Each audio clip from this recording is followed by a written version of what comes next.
Assalamualaikum. Hari ini bertemu lagi dengan Bu Debi dalam pembelajaran biologi kelas 11. Materi kali ini kita belajar tentang sel. Jangan lupa berdoa terlebih dahulu ya. Baik, kita mulai dengan pelajaran sel. Apa kamu tahu apa itu sel? Sel adalah unit struktural dan fungsional terkecil dari makhluk hidup. Ingat, sel adalah unit struktural dan fungsional terkecil dari makhluk hidup.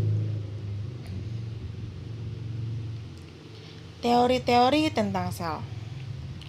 Ada Robert Hooke, Sladen Swan, Robert Brown, Max Lutz, dan Rudolf Virchow. Robert Hooke mengatakan ruangan kosong yang berdinding disebut sel. Sladen Swan mengatakan makhluk hidup tersusun atas sel-sel atau unit struktural makhluk hidup. Robert Brown mengatakan nukleus merupakan bahan yang terpenting dalam sel hidup. Max Lutz mengatakan sel merupakan fungsional terkecil makhluk hidup. Rudolf Virchow mengatakan setiap sel berasal dari sel sebelumnya. Apa perbedaan protoplasma dan sitoplasma? Kita cek di sini. Protoplasma adalah dasar fisik kehidupan yang terdiri dari inti sel, membran sel, dan sitoplasma. Sedangkan sitoplasma adalah bagian dari sel yang di dalamnya terdapat cairan sel atau kita sebut dengan sitosol, juga organel sel. Jadi, sitoplasma adalah bagian dari protoplasma. Struktur kimia dan penyusun sel. Struktur kimia dan penyusun sel terdiri dari air, protein, lemak, karbohidrat, garam-garam organik. Karbohidrat. Karbohidrat akan ada monosakarida yang berarti terdiri dari satu gugus gula, kemudian memiliki rasa manis. Disakarida berarti jumlah gugus gulanya 2. Dan polisakarida memiliki lebih dari 2. Lemak. Lemak mengandung unsur karbon, hidrogen, oksigen, dan kadang-kadang juga terdapat fosfor dan nitrogen. Sumber lemak terbagi menjadi 2, ada lemak nabati dan lemak hewani. Lemak nabati, lemak yang berasal dari tumbuh-tumbuhan, sedangkan lemak hewani, lemak yang berasal dari hewan. Macam asam lemak. Asam lemak terbagi menjadi lemak jenuh dan lemak tak jenuh. Lemak jenuh, sifat bagi tubuhnya adalah non-esensial karena dapat disintesis oleh tubuh. Sedangkan untuk lemak tidak jenuh adalah lemak esensial karena tidak dapat disintesis oleh tubuh. Macam lemak berdasarkan komponen kimianya. Terdapat lemak sederhana dan lemak campuran serta derivat lemak. Protein. Protein mengandung unsur karbon, hidrogen, oksigen, nitrogen, dan kadang-kadang terdapat fosfor juga sulfur. Nah, kali ini kita masuk ke dalam jenis-jenis sel. Ada berapa jenis sel yang kalian lihat? Bagus, kalian tahu ada 2 jenis sel. Ada sel prokariotik dan juga sel eukariotik. Sel prokariotik dia contohnya adalah bakteri. Sedangkan sel eukariotik adalah yang sering kita lihat yaitu atau kita pelajari yaitu adalah sel hewan dan sel tumbuhan. Ciri dari sel prokariotik. Sel prokariotik tidak memiliki membran inti sel. Ukurannya 1 sampai 10 mikrometer. DNA-nya berbentuk sirkuler. Maksudnya sirkuler, DNA-nya tidak lurus atau tidak linear atau disebut juga nukleotid. Di luar nukleotid terdapat juga DNA sirkuler yang ukurannya lebih kecil atau kita sebut dengan namanya plasmid. tidak memiliki organel sel selain ribosom dan mesosom. Ingat, ribosom memiliki fungsi sebagai sintesis protein, sedangkan mesosom memiliki fungsi sama seperti mitokondria sebagai tempat respirasi sel, tetapi khusus di sel prokariotik. Contoh sel prokariotik adalah bakteri dan ganggang hijau biru. Ciri sel eukariotik. Jika pada sel prokariotik tidak memiliki membran inti sel, kali ini sel eukariotik memiliki membran inti sel yang kita sebut dengan namanya nukleus. Memiliki organel-organel sel dan DNA berbentuk linier. Contohnya ada sel tumbuhan dan sel hewan. Ini adalah sedikit bagian-bagian sel eukariotik.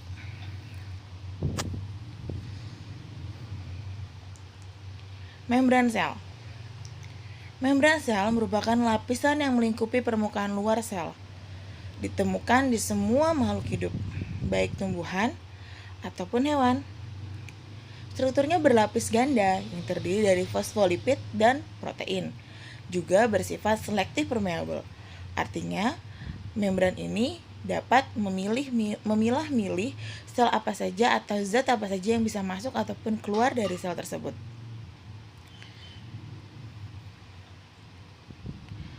Ini adalah gambar membran sel. Bisa kalian lihat di sini bahwa membran sel terdiri dari fosfolipid. Apakah fosfolipid? Fosfolipid adalah terdiri atas bagian fosfat dan lipid.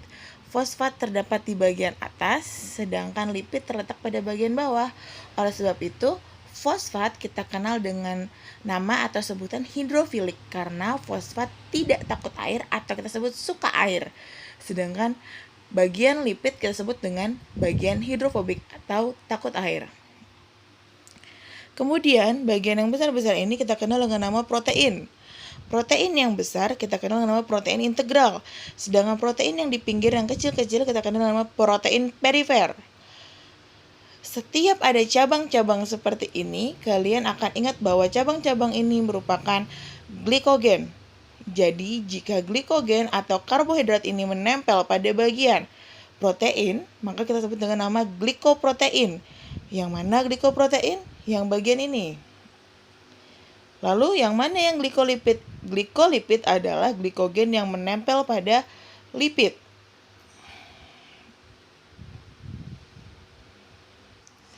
Nukleus. Nukleus kita sebut juga sebagai inti sel. Terdiri dari nukleolus, nukleoplasma, dan butiran kromatin. Nukleus berperan dalam sintesis berbagai macam molekul RNA. Nukleoplasma adalah cairan di dalam nukleolus, sedangkan butiran kromatin tampak jelas saat sel tidak membelah. Ini adalah gambar dari nukleus. Ingat, di dalamnya ada nukleolus, kemudian ada benang-benang kromatin, dan juga ada kromosom. Fungsi nukleus adalah menyimpan gen dalam kromosom. Dan ada beberapa fungsi lainnya seperti membuat RNA dan juga memproduksi ribosom di nukleus. Sitoplasma.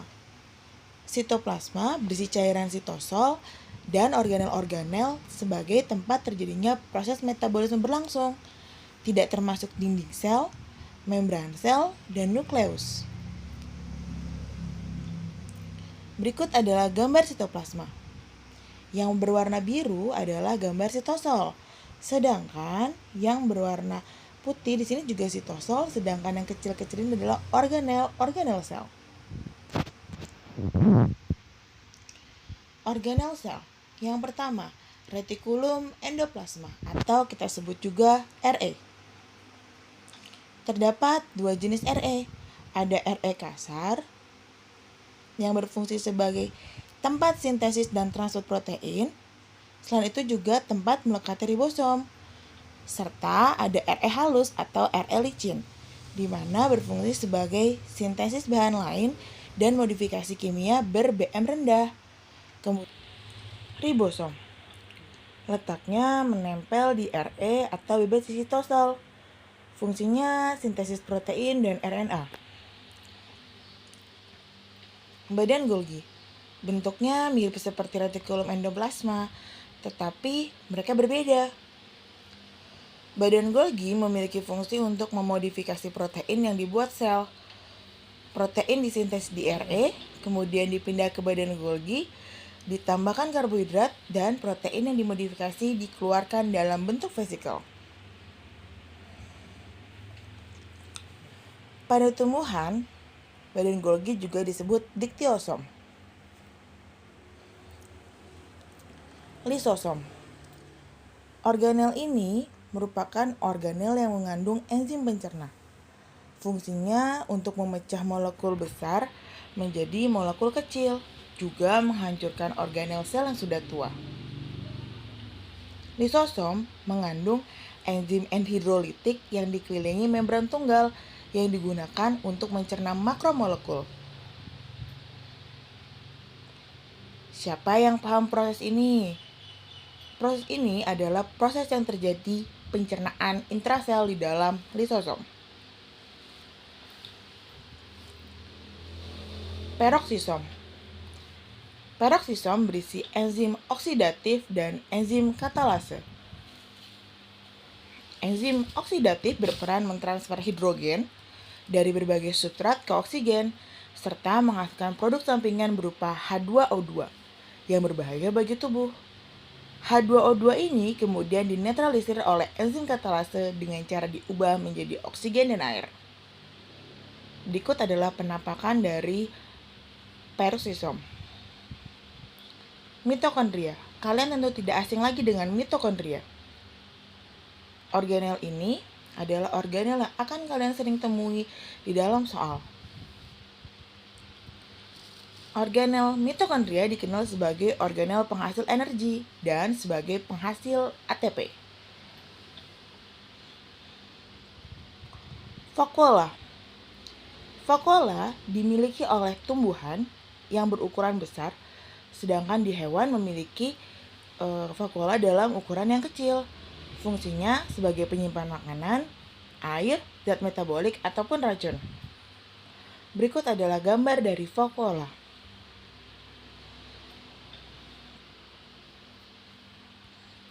Plastida. Plastida adalah organel sel yang hanya terdapat pada sel tumbuhan. Ada 3 macam plastida, kromoplas, leukoplas, dan kloroplas. Kromoplas, plastida berwarna karena mengandung pigmen. Sedangkan leukoplas, plastida tidak berwarna atau berwarna putih, mengandung amilum, minyak atau eleuplas, protein, dan juga ada kita sebut aleuroplas. Terakhir ada kloroplas atau plastida yang mengandung klorofil.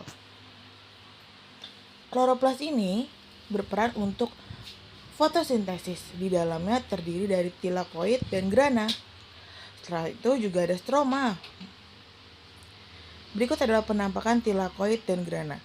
Tilakoid jika dia berupa keping-kepingan, sedangkan grana adalah tumpukan dari tilakoid. Sentriol. Sentriol adalah organel yang hanya terdapat pada sel hewan. Fungsinya memisahkan kromosom selama mitosis. Sitoskeleton kita kenal sebagai rangka sel. Silia dan flagel berperan sebagai alat gerak. Dinding sel adalah lapisan terluar dari sel. Dinding sel di tumbuhan, fungi, dan bakteri saja ditemukannya, tidak ditemukan pada sel hewan. Berikut adalah penampakan atau gambar dari sel hewan dan sel tumbuhan. Bisa kalian lihat di sini ada sel hewan, kemudian ada juga sel tumbuhan. Apakah yang membedakan keduanya? Kita lihat di sini. Sel hewan ukurannya jauh lebih kecil dibandingkan dengan sel tumbuhan. Yang kedua, sel hewan memiliki sentriol, sedangkan sel tumbuhan tidak. Ini adalah gambar sentriol, sedangkan sel tumbuhan tidak. Kemudian, sel hewan memiliki lisosom, sedangkan sel tumbuhan tidak memiliki lisosom. Sel hewan tidak memiliki dinding sel. Bagian mana dinding selnya? Ini adalah dinding sel tumbuhan, sedangkan sel hewan tidak punya. Sel hewan memiliki vakuola yang ukurannya kecil, sedangkan sel tumbuhan memiliki vakuola yang berukuran besar. Vakuolanya tampak terlihat jelas. Sel hewan tidak memiliki plastida, sedangkan sel tumbuhan memiliki plastida, dan bentuk sel tumbuhan adalah tetap. Oke, kita coba dengan soal ya. Organel yang berfungsi sebagai respirasi aerob pada sel ditunjukkan oleh nomor A4, B6, C9, D10, E13. Coba kalian perhatikan terlebih dahulu. Nomor berapa? Nomor 9. Coba kita cek. Nomor 9.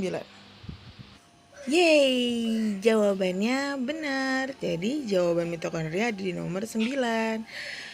Cukup sekian hari ini pembelajaran tentang selnya. Sampai bertemu lagi dalam pembelajaran selanjutnya. Terima kasih.